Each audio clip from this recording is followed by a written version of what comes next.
পিলখানা হত্যাকাণ্ড, জড়িতদের নাম প্রকাশ ও আইনি ব্যবস্থা নেওয়ার দাবি স্বজনদের। রাজধানীর রাওয়া ক্লাব, শোক, ক্ষোভ আর দীর্ঘ ১৬ বছরের অপেক্ষা, সব মিলিয়ে যেন আরও ভারী হয়ে উঠেছে পিলখানায় নৃশংস হত্যাকাণ্ডে নিহত সেনা কর্মকর্তাদের স্বজনদের হৃদয়। আজ সকালে আয়োজিত সংবাদ সম্মেলনে তারা আবারও স্পষ্ট করে জানালেন, আমি জেনারেল শাকিলের সন্তান, কোনো ছাড় দেওয়া হবে না। এখানে ১৬ বছর এতিম হয়ে ঘুরেছি, শরীরে সেনা রক্ত, এখানে কোনো কম্প্রোমাইজ হবে না। সময় হয়েছে সত্য প্রকাশের। তাদের দাবি, জাতীয় স্বাধীন তদন্ত কমিশন প্রধান উপদেষ্টার কাছে প্রতিবেদন জমা দিলেও জড়িত সব ব্যক্তির নাম প্রকাশ না হওয়ায় গভীর হতাশায় ভুগছেন তারা। পরিবারগুলো বলছেন, প্রিয়জন হারানোর শোকের সঙ্গে এখনও লড়তে হচ্ছে সামাজিক ও অনলাইন হয়রানির, নিরাপত্তাহীনতাও তাদের নিত্যসঙ্গী। Doctor Fabliha Bushra, lieutenant colonel Lutfur Rahman খানের মেয়ে, বলেন, এই হত্যাকাণ্ড শুধু একটি পরিবারের ট্র্যাজেডি নয়, এটি জাতীয় বিপর্যয়। সত্য জানার অধিকার দেশের প্রতিটি মানুষের।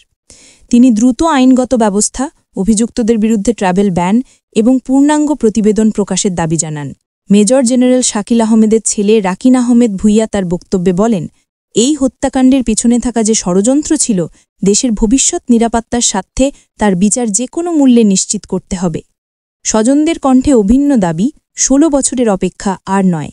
তাদের ভাষায় এটি শুধু ন্যায় বিচারের প্রশ্ন নয়, প্রজন্মের কাছে সত্য ইতিহাস তুলে ধরার দায়িত্বও।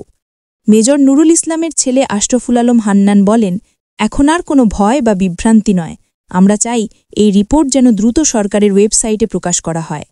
কাজী মোসাদ্দেক হোসেনের মেয়ে নাজিয়া তাবস্সুম বলেন, পরিবারগুলো বছরের পর বছর অবহেলা আর মিথ্যা আশ্বাস পেয়েছে, আজও আস্থা পুরোপুরি ফিরে আসেনি।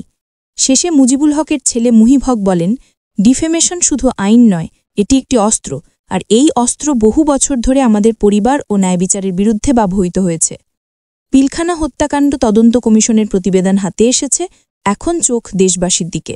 স্বজনদের প্রত্যাশা একটাই, সত্য প্রকাশ হোক, অপরাধীদের বিচারের আওতায় আনা হোক, আর জাতীয় ট্র্যাজেডির এই অধ্যায় যেন অবশেষে ন্যায়বিচারের মাধ্যমে শেষ হয়।